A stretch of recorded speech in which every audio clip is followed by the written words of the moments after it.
বিজয় দিবস উপলক্ষে বিজয় র্যালি উদযাপন করেছেন শিবপুর উপজেলা বিএনপি। সোমবার 16 ডিসেম্বর দুপুরে শিবপুর সরকারি পাইলট উচ্চ বিদ্যালয়ের সামনে থেকে বিজয় র্যালিটি বের হয়ে পৌর শহরের গুরুত্বপূর্ণ সড়ক প্রদক্ষিণ করে শিবপুর কলেজ গেটে শহীদ মিনার চত্বরে গিয়ে শেষ হয়। পরে সেখানে একটি সংক্ষিপ্ত সভা অনুষ্ঠিত হয়।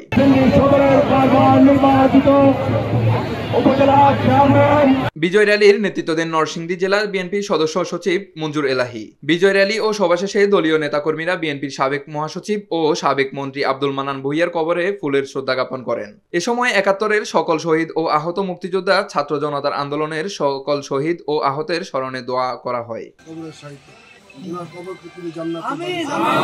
বিজয় র্যালিতে উপস্থিত ছিলেন শিবপুর উপজেলা বিএনপির সাধারণ সম্পাদক বীর মুক্তিযোদ্ধা আবু সালেহ রিকাবদার, সিনিয়র সহ সাধারণ সম্পাদক বিপি তোফাজ্জল হোসেন, উপজেলা যুবদলের আহ্বায়ক শরীফুল ইসলাম মৃধা, সদস্য সচিব আপেল মাহমুদ সুমন মুন্সি, জেলা স্বেচ্ছাসেবক দলের সিনিয়র সহ সভাপতি শাহাদাত হোসেন মামুন, উপজেলা স্বেচ্ছাসেবক দলের আহ্বায়ক মাসুম মোল্লা, উপজেলা মৎস্যজীবী দলের সভাপতি টিটু মৃধা, সাধারণ সম্পাদক হুমায়ুন কবির, জেলা মহিলা দলের যুগ্ম সাধারণ সম্পাদক ফারজানা হক কামনা ও সাংগঠনিক সম্পাদক ফিরোজা ডেজি সহ বিএনপির অঙ্গ সংগঠনের নেতারা।